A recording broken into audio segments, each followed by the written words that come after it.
The first time a person smokes a cigarette, they cough, feel dizzy, and don't like it. But still, over time, they can't stop. So, what is inside a cigarette, and what does it do to your brain? One cigarette has more than 7,000 chemicals inside it, and 70 of them can cause cancer. But today, we will focus on the most important one, nicotine, because nicotine is the thing that keeps you hooked. Think of nicotine like this: it leaves the cigarette, goes into your lungs, enters your blood, and reaches your brain in just 10 seconds. Once it gets there, the brain starts making dopamine. Dopamine is the brain's feel-good chemical. The same thing happens when you eat food, when you love someone, when you listen to music. But nicotine does this in an artificial way, fast and strong. And the brain remembers this feeling. The next time there is no nicotine, the brain starts asking for it. Imagine, you are smoking a cigarette for the first time. The smoke goes into your lungs, you start coughing, your head feels dizzy, the taste is not good. Your body is saying no. But your friends around you are smoking, so you keep going. Second time, third time, slowly the cough goes away, the taste becomes normal. And one day, without a cigarette, you start feeling wrong. The brain got used to it. And now it controls you. But this is not just a feeling, this is proven by science. In 1976, scientist Michael Russell said one simple but important thing: people smoke for nicotine, but they die from the tar. He proved that it is not the other things in a cigarette, but nicotine that keeps a person hooked. In Russell's experiments, he gave smokers cigarettes with no nicotine. The result? They were not satisfied, and they kept smoking more and more, because the brain was looking for nicotine, not smoke. So, you are not really smoking a cigarette, you are taking in nicotine. The cigarette is just the tool that delivers it to your brain. And at that same time, while nicotine is keeping your brain busy, the other things in the cigarette are quietly working inside your body. To the brain, nicotine reprograms it.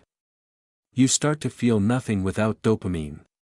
Memory, focus, mood, everything becomes connected to nicotine. To the lungs, with every breath of smoke, the alveoli, the small air bags in your lungs, die one by one. They do not come back. That is why a person who has smoked for a long time gets out of breath when they run. Their lungs do not work the same as before.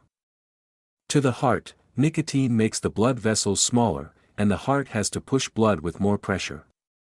Over time, this can lead to a heart attack. And the most important thing, all of this happens slowly. You do not notice. But the brain, the lungs, and the heart, everything is quietly changing. Imagine, you decide to stop smoking. The first day passes, the second day starts. But suddenly a headache comes, you feel nervous, your focus is gone, you cannot sleep.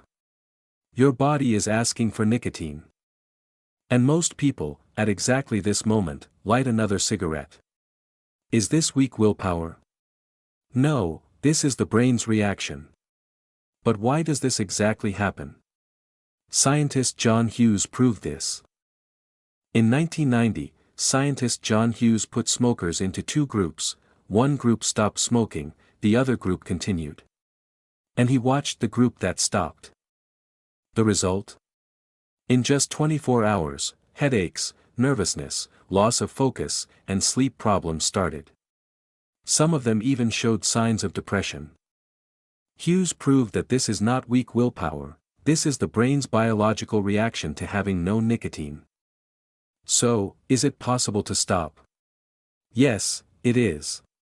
But the numbers are interesting. Only 5% of people who try to stop smoking succeed on their first try. The other 95% try many times. The reason is simple: the brain got used to it, and every time there is no nicotine, it sends a signal saying, "Give it back." This signal is so strong that willpower often loses. But science also says this: every try changes the brain a little. So every time a person tries, they are actually moving forward, not backward. So, the question comes, if cigarettes are this harmful, why do billions of people still smoke? The answer is simple, not because they want to. Their brains are not letting them stop. Nicotine changes the brain so much that a cigarette is no longer a choice, it becomes a need. When you light a cigarette, you do not want it, the chemistry of your brain wants it.